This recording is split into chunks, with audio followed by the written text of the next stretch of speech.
Hey everyone, welcome to this explainer covering a pretty provocative June 2024 essay by Xu Feng titled Humans Will Become Pets of AI. It presents a radically different vision of our technological destiny, one that completely challenges everything we typically assume about the future of human dominance. So, let's dive right into this fascinating philosophical argument. It takes us from some cold, hard intelligence projections straight into a surprisingly spiritual conclusion.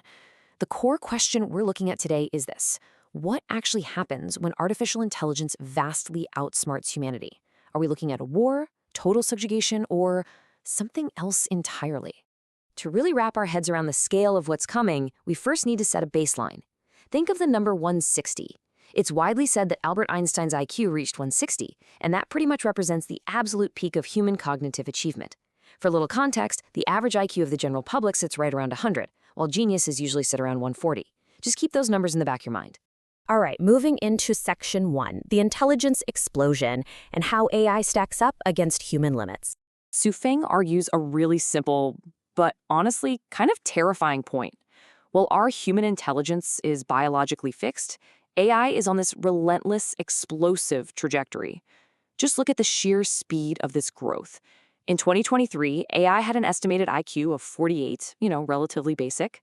By 2024, it hit 96, basically catching up to the average human.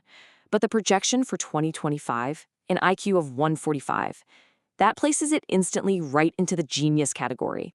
Now, when AI surpasses that 145 mark, Feng asserts that the whole dynamic between humans and machines fundamentally shifts. He literally writes that the general public will essentially be like a group of monkeys standing in front of a modern human. The intellectual gap is going to be that vast and, honestly, that incomprehensible to us. But the author pushes this logic even further. Because AI isn't bound by our biological limits, in just a few short years, its IQ might completely shatter our traditional scales. We aren't just talking about 145 anymore. We're looking at a totally incomprehensible IQ of 800. Yeah, 800. Which brings us to section 2, the illusion of control, and the eventual need to bow down. So, faced with an entity whose processing power and IQ so drastically surpass our own, any illusion that humans are still in control really begins to crumble. To make this massive gap tangible, the essay uses some truly striking analogies. Xu Feng compares our inevitable defeat by AI to a group of rabbits trying to overpower a human hunter. Or picture this: 100 million 3-year-old children trying to beat up a strong, fully grown adult. The sheer scale makes resistance literally impossible. And this builds directly upon historical technological shifts. Think about it. Just as wooden horse-drawn carriages couldn't possibly stop the birth of cars, airplanes, and rockets, smashing your smartphone today isn't going to stop the emergence of AI. It's an unstoppable tide. The text outlines exactly why any restrictive measures are bound to fail. First off, humanity has already been swept into the ocean of AI. There's no going back. But most importantly, we just aren't unified. Because global competition and hostile forces exist all over the world, even if one nation decides to pause AI development, you know someone else is just going to accelerate it. This brings us to the ruthless capitalist reality that's driving all of this forward. Xu Feng asks a really practical question. Imagine a company owner with a huge workforce of 60,000 employees. Faced with the choice, do you think that owner would opt to keep paying for human labor or invest in a highly efficient, tireless fleet of robots? Well, the text answers this with an unavoidable economic truth. Profit dictates replacing humans with robots to reduce costs. The owner simply has to reduce production costs to survive in the market. Robots make management way simpler, and they vastly decrease overhead.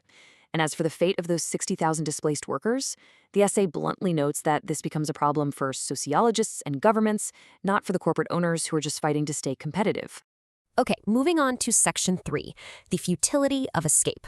Basically, nowhere to hide. This harsh reality inevitably leads a lot of people to a desperate thought. Well, what if we just go off the grid?